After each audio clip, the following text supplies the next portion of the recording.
Hi, I'm 418. I'm going to show you how I block off my human base. So this is Turtle Rock on the top right.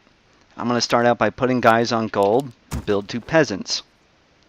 Now pretty much every map, whether it's a 2-player map or an 8-player map, usually has one spot that's closer to the trees and then one spot that's a little bit farther from the trees. Now Turtle Rock, they're both pretty close, but I'm going to just say that this is the closer spot. So if I want to block off my base, I don't want to put my altar next to the town hall like this because that doesn't block anything. Everything can still get through. Certain buildings have different pathing. Now, ziggurats, moonwells, and burrows all have 3 spaces. Farms are 2 spaces. So I've done this thousands of times, but I'll do it a little bit slower. You want to count out in your head 2 spaces to build the farm. So 1, 2, build my altar right there. Get a few more peasants. Now on the bigger spot, I want to build my barracks down here because the barracks is bigger than the altar. So again, 1, 2.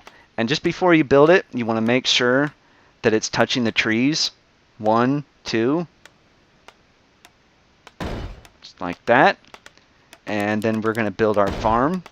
This guy is going to build farm and put him on wood.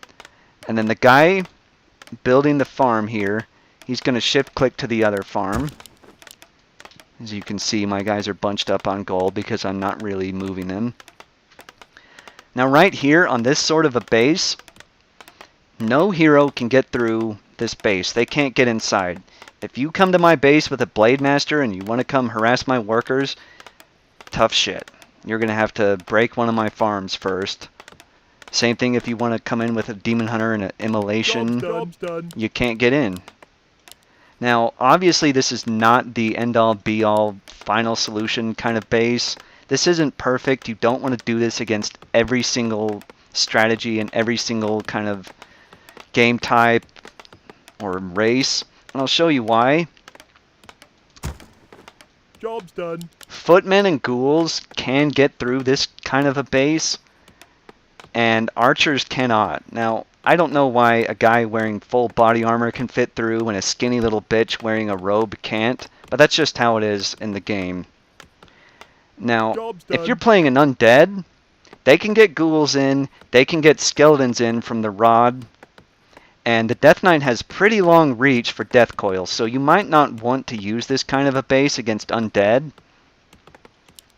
And you also might not want to use it against human, because as I said, you can get footmen through. But if you're playing an orc, they can't get headhunters in, they can't get grunts in, they can't get heroes in. They can get Farseer wolves in, but they can't get a Blade Master in. Now, if you're playing a human, maybe he's going to come by and Blizzard Flame Strike you. Well, that has really long range, and look, I can still reach. So you might not want to do that if they're going to go AoE against you.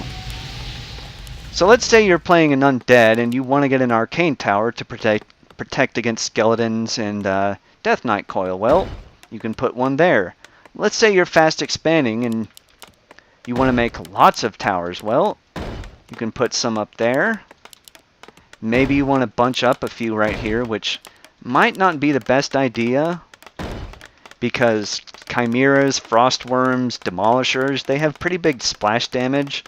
You could also get Panda Breath, Shockwave, Blizzard, Flame Strike, Rain of Fire on them.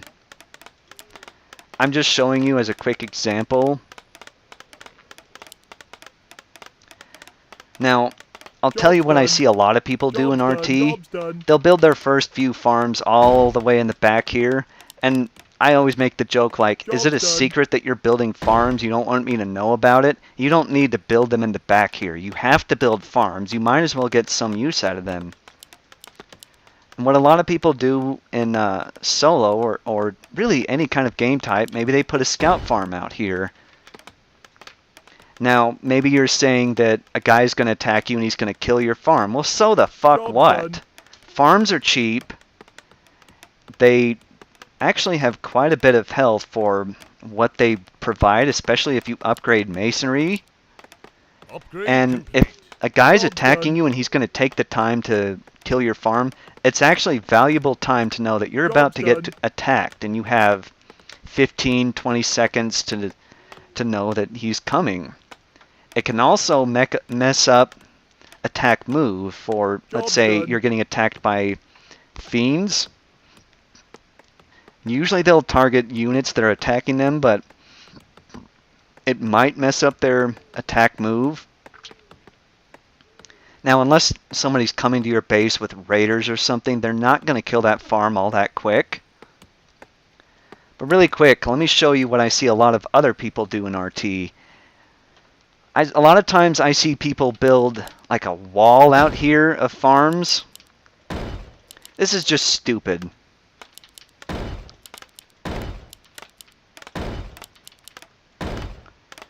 This is really stupid. Now, I know what they're saying. Look at this nice choke point that 4 armies are going to have trouble getting in. That's true. Maybe they do have trouble getting in, but you're supposing that you have the better ranged army, that you're going to sit out here. Maybe they're attacking you with mortars and, I don't know, riflemen. Something that's really long range. And your allies went Taran or A-bombs, and they're going to get really fucked up by this sort of choke wall. The other problem is that bunching your farms up like this, if I'm a Taran chieftain or a panda, I'm just going to come in and shockwave, breath of fire this nice line here. This is also a prime target for death and decay or earthquake or volcano. I just think this is really stupid, and for the most part, you're the person who's going to be coming in and out of your own base. And if you have really slow moving units, it's just going to mess you up more than it is anything else. Maybe you're coming inside your base and you're trying to run away from somebody. Well, you're going to get choked up by your own base. And maybe there's a Blade Master out there who he's chopping your shit, and maybe he's ensnaring some stuff. He's hexing a lot of stragglers that are getting messed up by your own choke. And the other thing is, you probably are going to have time to teleport to your base and see them coming if you look at the mini-map, which that's the mini-map where I'm pointing. You're probably going to have time to come in and see this. Maybe you want to put a farm over here. And what a lot of people do, maybe they put a farm out by the Goblin Lab or the Tavern or the Mercenary Camp. One farm, usually people aren't going to bother with one farm at it unless they have really high damage units like Chims with the Acid Breath. Now, I want to say one thing about this base build back here.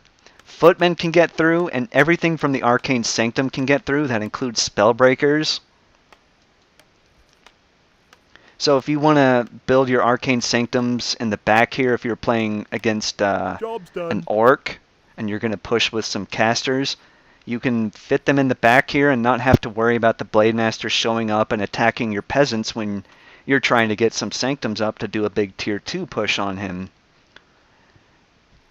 And again, I don't know why a Spellbreaker can fit through the farm next to the barracks and archers can't, or headhunters. Because headhunters are basically naked. What are they wearing, a Speedo? I don't know. But for whatever reason, they can't get through that. Now when you put a farm next to a farm, nothing can get through that. You see how my peasant has to go around like that? It's really just a bad idea to sort of bunch them up. Now, one final thing. Certain human buildings have different pathing. Like if I put a shop right here, if I touch it next to the town hall, things can still get around that. But a blacksmith has the same kind of pathing as a farm. Whereas if it's touching something, you can't get around it. But you can get around the shop. And I guess that's all. Thanks for watching my video.